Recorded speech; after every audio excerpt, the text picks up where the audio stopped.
At sa oras na ito, tayo naman po ay mag-aaral ng salita ng Panginoon para malaman po natin kung ano ba yung kailangan natin mga tao para po tayo ay maligtas. So, sa gabi ito, ang pag-aaralan po natin ay may pamagat na ang pag-ibig ng Diyos sa tao. Bakit kailangan ng mga makasalanan si Jesus? So, yan po yung kaalamin natin kasi marami sa atin ang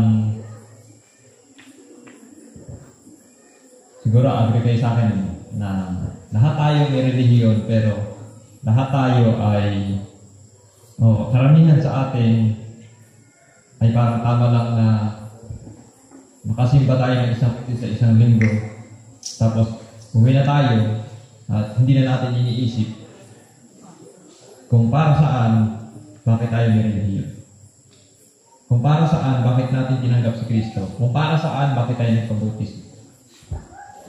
So ngayong gabi, pag-aaralan po natin ano ba talaga yung dahilan kung bakit binigay ng Diyos si Kristo sa atin.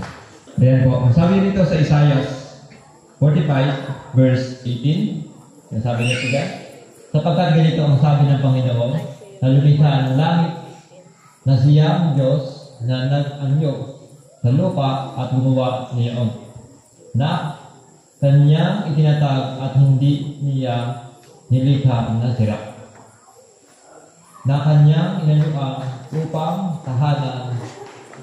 Ako ang Panginoon at walang iba. Wala nang iba. So, dito makikita natin na sa umpisa, napakilala sa atin ang ating Panginoon kung sino po ba siya. Isa sa pinakamahalagang malaman natin bilang mga tao ay yung kilala natin yung Diyos na ating pong pinag-iuturan. At sino po yung dapat na Diyos na kilala? Ano pong sabi dyan? Yung Diyos na dapat na kilalanin natin ay yung Diyos na lumikha ng langit at ng lupa. Sa pagkapatuloy po, kaya sabi niya, at nilalang ng Diyos ang tao ayon sa kanyang sariling larawan. Ayon sa larawan ng Diyos, siya nilalang. Nilalang niya sila na lalaki at babae. So yan po ay matatagpuan natin sa Genesis 1:27. So, meron na po akong gustong itanong sa ating lahat. Kasi karamihan ng mga tao ngayon ay hindi lubusang naiintindihan kung sino ba talaga yung kung saan ba talaga tayo nagmula. Diyan po malinaw na sinasabi na yung Diyos ang gumawa sa tao. Pero nakakalungkot isipin na kahit na sa paaralan po, sa elementary, may theory na tayo ay hindi nilikha ng Diyos. Ayun. Pag-gamit ang kanyang kamayan. So kung pag-aaralan natin ang paglikha ng Diyos sa atin bilang tao ay makikita natin na kumuha na ang sa Genesis po babawasan natin na kumuha ang Diyos ang alabok at pinorma niya ng gaya na nakikita natin ngayon kung ang nagsura natin. And then, hiningahan ng Panginoon sa kanyang dalawang butas ng ilong. Ang hininga at naging kaluluwa mo ay buhay. Pero, ang nakakalungkot, kahit sa paaralan, tinuturo sa mga bata na ang tao ay tanggalin. Ang tao ay galing sa unggoy. Kaya kayo? Sino po kaya?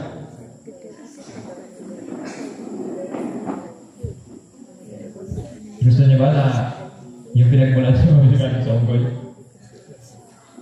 So, hindi, di ba?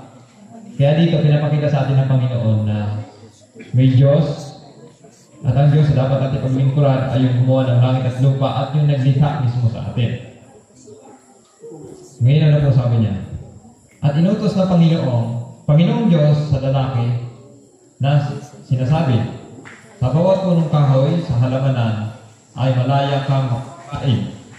Ngunit sa punong kahoy ng pagkakilala ng mabuti at masama lupa ay huwag kang kakain, sapagkat sa araw na ikaw ay kumain niyan ay tiyak na mamamatay ka. Ano pong sabi ng Panginoon? Meron palang inutos ang Panginoon kay Adan, na dapat niyang sundin. So ito yung dahilan kung bakit ganito ang kalagayan ng sanlibutan ngayon. So dyan, makikita natin na may punong kahoy na pinagbawal ng Panginoon kay Adan o sa tao na hindi niya pwede kainin. Sapagkat pag kinain niya yun, wala pang sarang mamamatay siya. So, ano ang nangyari? Ito ba ay sinunod ng tao o sumuway? Sumuway ang tao, no? Ano sabi dito? Ayan. Subalit ang tao ay nahulog sa kasalanan mula paano kina Adan at Eva. Bakit? Ano pong ginawa? Ayan, sabi dito. At nang makita ng babae na ang bunga ng punong kahoy ay mabuting kanin at nakalulugod sa mata at kahoy na mananasa upang magpapantas sa tao, ay pumitas siya ng bunga niyaon at kinain. Binigyan din niya ang kanyang asawang kasama niya at ito'y kumain. So ito po yung dahilan kung bakit humantong ang sanglibutan sa ganitong kalagayan. Bakit po? Dahil yung tao ay sumuway dun sa bilin ng Diyos. So simula pa lang sa Eden pala, meron ng inutos ng Diyos na dapat sundin ng tao. Bakit yung tao ay sumuway, ang kaya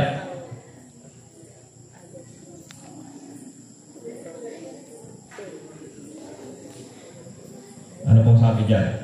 Sa Isaiah Kabanata 24, talatang 5, sabi niya dito, ang lupa naman ay nalubhan sa ilalim ng mga nananahan doon, sapagkat kanila sinalangsan ang kautusan, binago ang alituntunin, sinira ang walang hanggang ipat. So, magmula sa panahon ni Adan at Eva hanggang sa panahon natin ngayon, simula nung lumabag ang tao sa bilin ng Diyos sa kanila, hanggang ngayon, ang tao ay nagpapatuloy na lumabag. Halos karamihan ng tao ay Kristiyano. Pero, di natin napag-iintindi o napag-uunawa na kahit tayo ay Kristiyano, sinisira pala natin yung palatuntunan ng ating Panginoon. So ito ay isang sa magandang maunawaan ng bawat isa po sa atin. Kung ano ito, sa iba alam kung ano po yung sinasabi ng Panginoon na batas ng Panginoon na binago. Pero maraming tao hindi ito naunawaan. Subalit sa gabi ito, hindi po natin madidiscuss patungkol dito. Pero sana, nawa, maraming tao ang makaintindi na kailangan nating sumunod doon sa palatuntunan ng ating Panginoon. So nakita natin sa una nating binasa na dahil sa pagsuway ay sa pagsuway ng tao sa bilin ng Diyos, pumasok yung kasalanan. Kaya sabi dito, ang kasalanan ang naghiwalay sa atin mula sa Diyos. So, sabi po dito sa Isaiah 59, talatang 2, kundi pinapaghiwalay ng inyong mga kasamaan kayo at ang inyong Diyos. At ang inyong mga kasalanan ay siyang nagpakubli ng kanyang mukha sa inyo, upang siya ay huwag makinig. So dati po, mapapansin natin, kahit na yung tao ay nahulog na sa kasalanan niya. Pero nung hindi pa malala ang kasalanan ng tao ay kaya makipag-ugnayan sa Diyos. Pero nung ang tao ay patuloy ang pagsama, ngayon, di ba, papansin po natin? Sa mga nagbabasa ng Biblia, meron tayong nababasa na yung anghel nagpapakita. Sa mga propeta, nagpapakita yung kagaya ng sa panahon ni Joshua, nagpakita ang Panginoong Jesucristo like an mighty angel na isang sundalo. Nakipag-usap kay Joshua kung anong dapat niyang gawin. Sa panahon ni Gideon, ganoon din. Nakipag-usap sa kanya isang anghel kung anong dapat niyang gawin. Pero bago yon, sa Eden pa lang, nung ang tao hindi nagkakasala, hindi pa nagkasala ang tao, may karapatan siya makipag-usap sa Diyos. Subalit nung ang tao ay nagkasala na at sumama na, ano sabi dito? Yung kasalanan natin, yung kasamaan natin, yun yung naging dahilan kung bakit tayo ay hindi na nagkaroon ng karapatan na makipag-ugnayan sa Diyos ng mukhaan. So, ang tanging na lamang nagagawa natin paraan ay para malaman natin kalooban ng Diyos ay magbasa tayo ng Biblia at manalangin. Subalit, marami pa sa atin ang hindi nagagawa yun. Wala tayong time, magbasa ng Biblia, wala tayong time manalangin. Tapos pag may mga pagkakataon na inaimbitahan tayo na wala tayong gastos, may libre kain pa, para na makinig tayo sa salita ng Diyos, karamihan sa atin tinatamad pa. At mas binibigyan natin ng pansin o halaga yung mga gawain sa sanlibutan. Kaya lalo tayong napapalayo sa Diyos. At karamihan sa atin ay hindi na natin na alam kung ano po yung kanyang kalooban. So ano pong sabi dyan? Sapagkat ang lahat ay nagkasala at hindi nakakaabot sa kaluhatian ng Diyos. Kaya, tayong lahat kailangan po natin ng tagapagligtas. So ito yung dahilan kung bakit kailangan natin ng tagapagligtas. Kasi sa ating sarili, hindi na natin kaya, dahil sa kasalanan natin, hindi na natin kaya maghihirap sa Diyos. Mapapansin niyo po, di ba, kung babasahin niyo yung kasaysayan ni John, yung sumulat po ng Apokalipsis, sumulat ng Revelation. Noong time na nagpakita sa kanya ang anghel sa Juan 19, chapter 19 ng John, makikita natin na si John, nung kanya nakita ang anghel, ano pong nangyari sa kanya? Di ba nasubsub siya? So, even si Prophet Daniel, ang tao ngayon ay hindi na kaya makipag-ugnayan sa Diyos ng harapan. Kaya kinakailangan natin ng mamamagitan para sa atin at sa Diyos. Kailangan natin ng tagapagligtas. So, sabi ko rito, ang kabayaran ng kasalanan ay kamatayan. So, sabi sa Romans 6:23, sapagkat ang kabayaran ng kasalanan ay kamatayan. Pero may pangako ang Panginoon, tatapat ang kaloob na walang bayad ng Diyos ay buhay na walang hanggan kay Kristo Jesus na Panginoon natin. So, siya pala yung solusyon. Siya pala yung sinasabi na tagapagligtas para sa atin. So, baka marami sa atin habang nakikinig ay sasabihin ay parang wala namang bago din sa sinishare mo kapatid kasi alam naman na namin at tanggap na naman namin si Jesus sa aming buhay. Pero, inuulit ko po kung bakit ito pinapapatid sa atin ng Panginoon kasi marami sa atin ang mga Kristiyano pero hindi natin alam na kung bakit pala kailangan natin ng tagapagligtas ay tayo mga tao ay lumabag doon sa batas ng ating pong Panginoon. So kaya yung paglabag na yun, ang kabayaran noon ay kamatayan. Subalit dahil sa walang hanggang pag-ibig ng Diyos sa tao, ay binigyan niya tayo ng kaligtasan. At ito ay sa pamamagitan ng ating pong Panginoong Jesucristo. Ang tanong ay, paano pinakita ng Diyos ang pag-ibig niya para sa tao?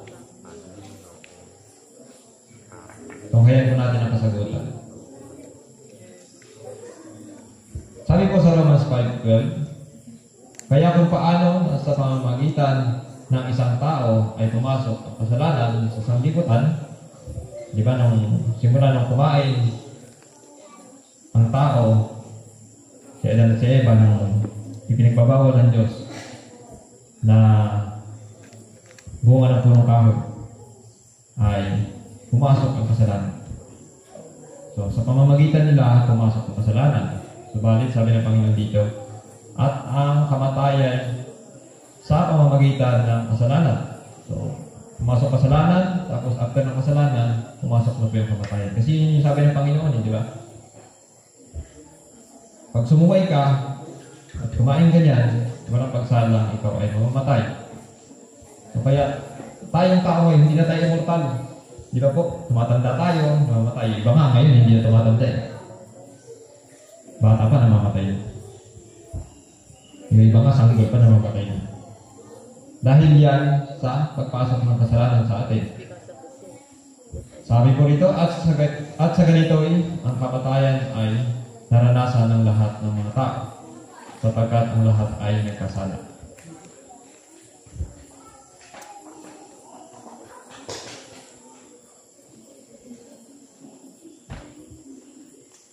Ngunit ang sabi ko ng Panginoon sa John 5, ay sa Romans 5:15, datapot gayon din ang kaloob na walang bayad ay hindi gaya ng pagsuway.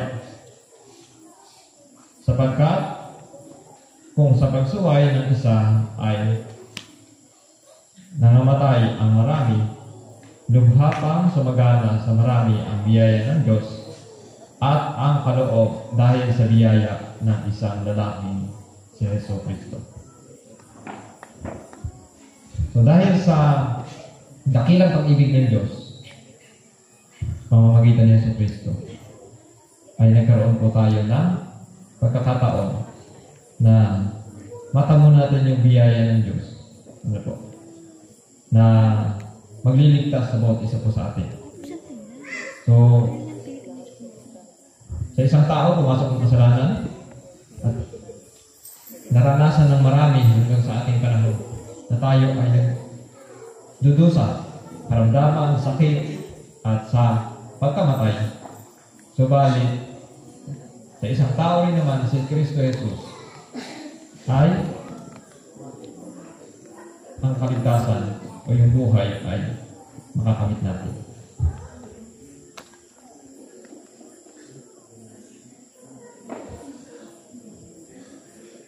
So, again, sabi po sa Isaiah 53, verse 6, tayong lahat na gaya ng mga tupa ay naligaw. Tayo ay tumungo bawat isa sa kanyang sariling daan. Di ba? Tayong mga tao, madalas sa atin gusto natin yung sarili nating daan. Ito, tingnan natin yung realidad ng buhay. Kung hindi totoo yung sinasabi ng Panginoon. Sa panahon natin ngayon, ang mga anak,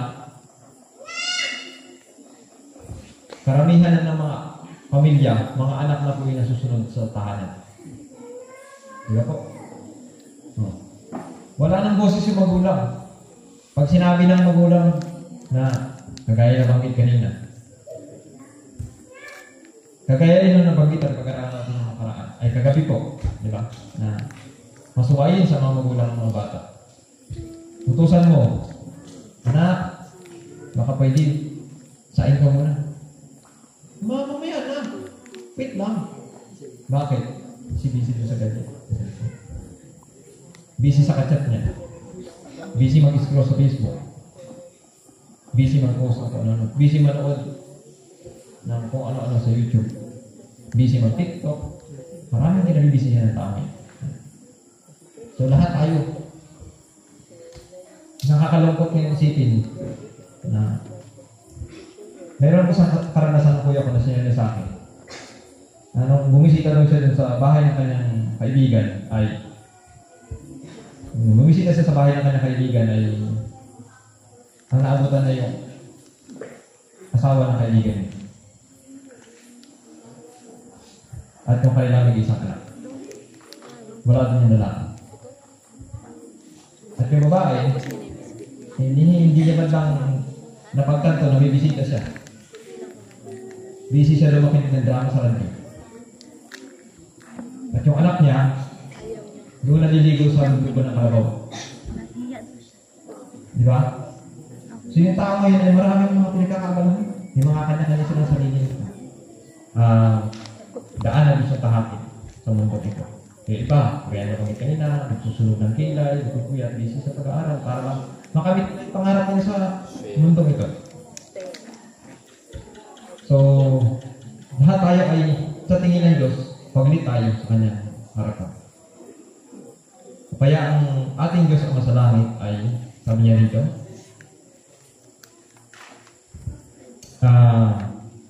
ipinasa sa kanya ng Panginoon ang kasamaan natin.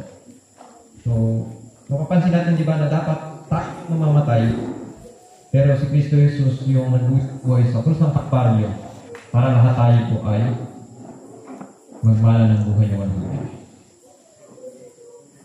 Yan, sabi ko rito, sapagkat gayon na lamang ang pagsinta ng Diyos sa sanglibutan. Ito, halos sa ulo ko ito ng halos lahat ng mga Kristiyano na po. Ang John 3:16.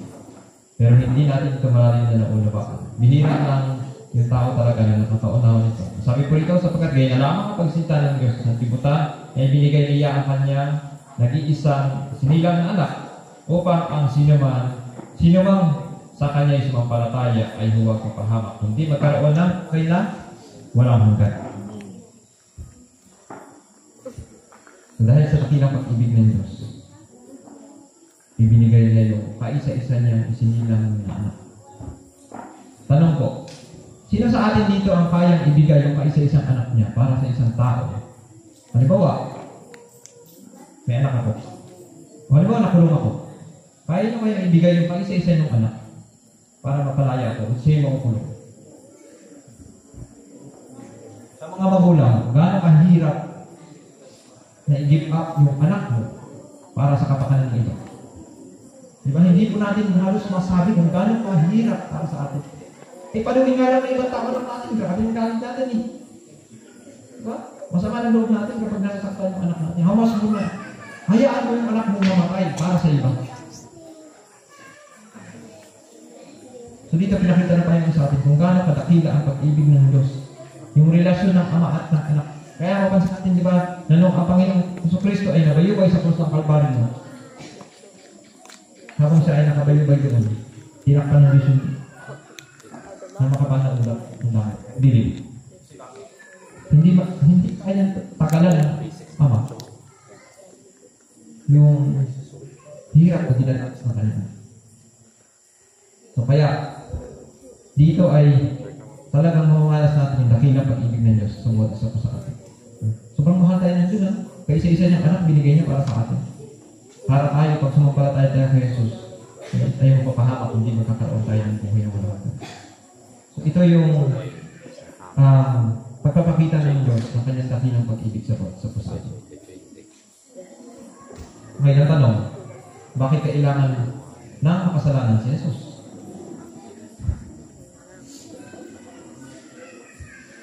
Sabi ko rito, ulitin natin yung Romans 6:23. Sapagkat ang kabayaran ng kasalanan ay kamatayan, na tapat ang kaloob ng walang bayad ng Diyos ay buhay na walang hanggan kay Kristo Jesus sa Panginoon natin. So kung hindi binigay ng Diyos si Yesu Kristo bilang kabayaran ng ating kasalanan, wala po tayong pribilehiyo. Wala po tayong karapatan na maligtas. Mabubuhay natin sa mundo ito, mamamatay, after that, wala tayong buhay na walang hanggan na makakamtan after ng buhay natin dito sa lipunan. So, dahil kay Yesu Kristo ay nagkaroon po tayo ng pag-asa na tayo po ay maligtas. So, kaya kailangan natin si Jesus sapagkat kung wala si Jesus sa buhay natin ay wala tayong buhay. mamatay tayong lahat. Sabi diyan, tanging sa Kanya may kaligtasan. Sabi po sa Gawa 4, talatang 12, at sa kanila mga iba ay walang kaligtasan, sapagkat walang ibang pangalan sa silong ng langit na ibinigay sa mga tao na sukat natin ikaligtas. So, dito po ay nakikita natin na wala talagang ibang daan ng kaligtasan kung hindi si Yesu Kristo lang. Sapagkat sa biyaya kayo naligtas sa pamamagitan ng pananampalataya, at ito'y hindi sa inyong sarili, ito'y kaloob ng Diyos. Makikita natin, di ba, na wala tayong effort na ginawa. Dahil sa pagmamahal ng Diyos sa atin, binigay niya yung kaisa-isa niyang sinilang na anak, sa Yesu Kristo. Ang tangi lang natin gagawin ay sampalatayanan sa Jesus. Maniwala sa Kanya. Sabi ko ito, katotohanan, sinasabi ko sa inyo, ang sumasampalataya ay may buhay na walang hanggan. So, kaya inaanyayahan po tayo ng Panginoon na lahat po tayo ay matuto tayong sumampalataya sa ating po Panginoon. Matuto tayong magbalik loob sa ating Diyos. Matuto tayong lumapit sa Kanya. Kilalanin natin ang ating Panginoon sapagkat wala tayong ibang tunay na kaligtasan sa sanlibutan ito.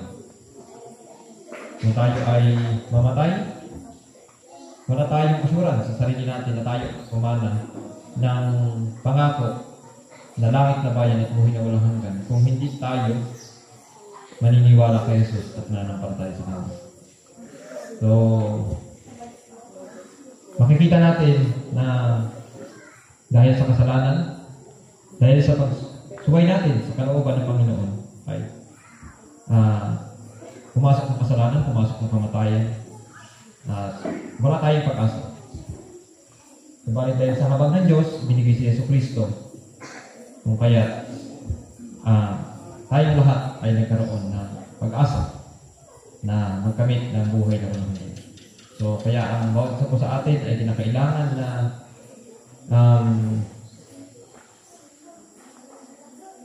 matuto tayong sumampalataya at sundin natin kung ano po yung sinabi ng ating Panginoon sa atin. Sapagkat nakita natin na dahil sa pagsuway ay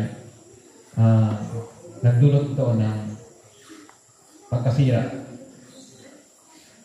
lalo na ng kamatayan sa proseso po sa atin. Subalit, dahil inubos tayo ni Jesus, okay, meron na tayong pag-asa sa pangako ng buhay na walang hanggan.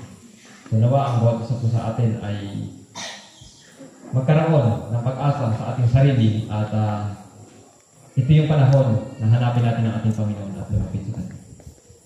Nawa po ay magpalain tayo ng Panginoon at sumakanya ang tulutian ng mga pagkakas. Magandang gabi po sa atin.